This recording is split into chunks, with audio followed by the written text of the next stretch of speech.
Financial markets పై పట్టు సాధించాలనుకునే వాళ్ళు Revanth conduct చేసే వెబినార్ కోసం ఈ నెంబర్ కి కాల్ చేయండి. నమస్తే అండి.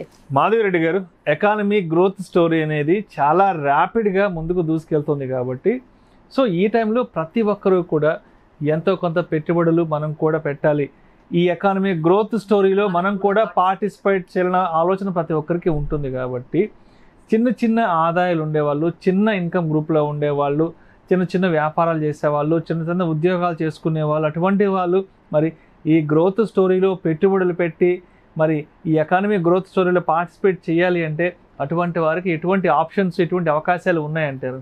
సో దీన్ని ఒక ఎగ్జాంపుల్తో స్టార్ట్ చేస్తానండి. రీసెంట్గా ఒక క్లయింట్ వచ్చారు. ఆయన ఒక 10 years నుంచి మార్కెట్లో పెడుతున్నారు.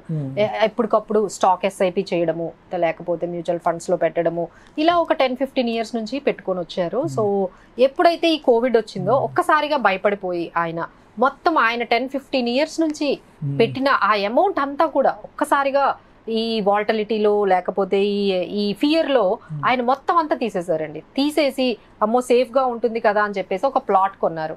ఇప్పుడు ఆయన 4 years తర్వాత ఈరోజు మళ్ళీ మా దగ్గరకు వచ్చి, మేడం అది ఏంటండి నేను ఇలా చేశాను, ఇది కరెక్టా కాదా అంటే, సార్ మీరే చూడండి అక్కడ నుంచి మార్కెట్ ఎంత పెరిగింది, మీరు కరెక్ట్ టైంలో మీరు ఉండకుండా మీరు మార్కెట్ నుంచి బయటకు వెళ్ళిపోయారు. సో మీరు ఆ పర్టికులర్ ఏదైతే ప్లాట్ తీసుకున్నారో దానిలో వచ్చే గ్రోత్ కన్నా ఇక్కడ 4 times మీకు డెఫినెట్ గా పెరిగింది. సో ఇన్ని ఇయర్స్ మీరు చేసింది ఆ ఒక్క మిస్టేక్ తో మీకు చాలా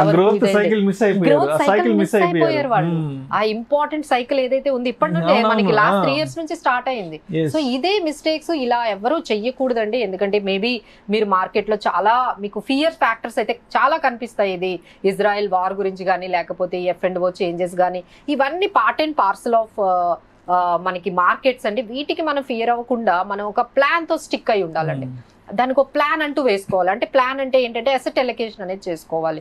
అంటే మనం ఈక్విటీలో ఉన్నామా లేదా, అసలు ఈక్విటీలో ఇన్వెస్ట్ చేస్తున్నామా, చేస్తే ఎంత % చేస్తున్నాము, అలానే డెట్ లో ఉన్నామా లేదా, డెట్ లో ఎంత % చేస్తున్నాము, గోల్డ్ ఎంత కొంటున్నాము, ఇట్లా మనము ప్రతి అసెట్ క్లాస్ లో ఉన్నామా లేదా అనేది ఫస్ట్ చెకింగ్ అనేది చేయాలండి.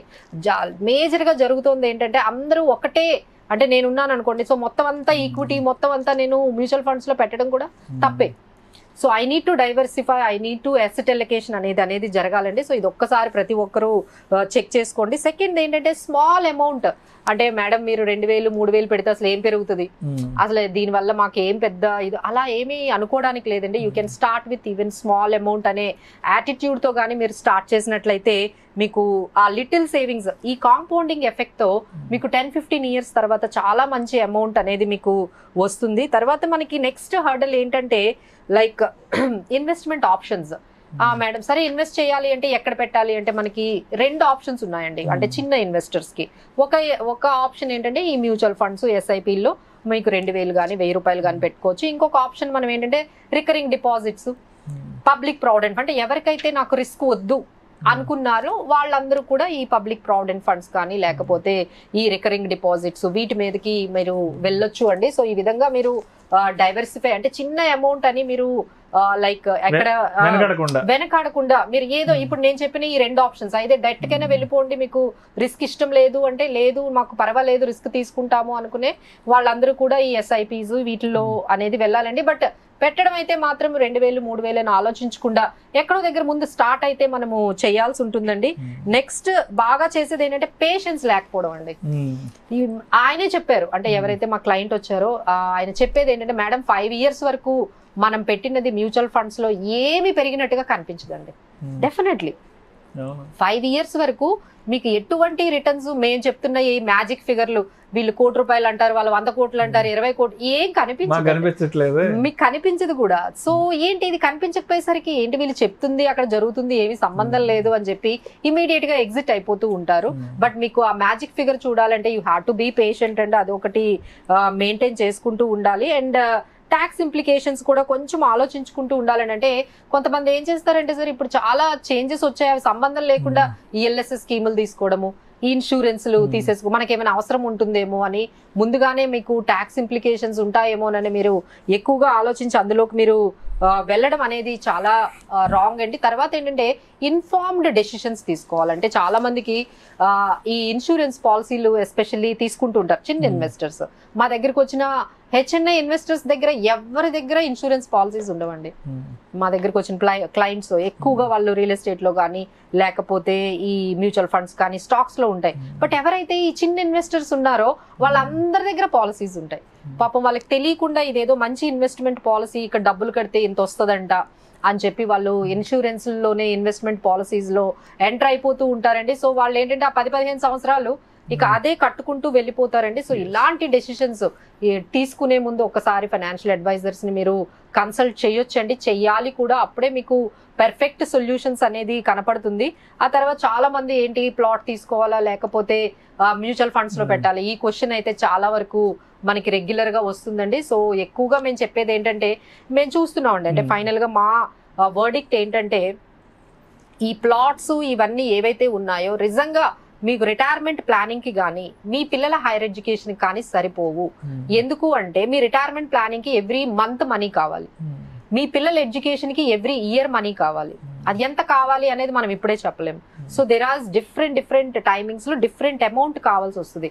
ఇప్పుడు మీరు రియల్ ఎస్టేట్ లో పెట్టారనుకోండి, అది పార్ట్లుగా మనం అమ్మొచ్చా? లేదు, కష్టం. మనకు 5 లక్షలు కావాలంటే ₹1 కోటి తీయచ్చా? లిక్విడిటీ కుదరదు కదా. ఆ పార్ట్ అనేది మనకి రియల్ ఎస్టేట్ లో కుదరదండి. అంటే మీరు ఎప్పుడైతే రిటైర్మెంట్ కి ప్లాన్ చేసుకుంటున్నారో, మీ పిల్లల హైయర్ ఎడ్యుకేషన్ ప్లాన్ చేస్తున్నారో, మీరు అది తీసుకొని వెళ్ళి మీరు రియల్ ఎస్టేట్ లో పెట్టినట్టయితే ఇక అందులో నుండి మీరు బయటకు రాలేరు. ఆ తక్కువ అమౌంట్ కోసం మీరు దాన్ని అమ్మలేరు. ఇంకా నెక్స్ట్ ఇంపార్టెంట్ పాయింట్ ఏంటంటే ఈ రోజుల్లో అండి రియల్ ఎస్టేట్ అమ్మితే, ఎస్పెషల్లీ ప్లాట్ అమ్మితే మీకు క్యాష్ కాంపోనెంట్ 70% వస్తుందండి.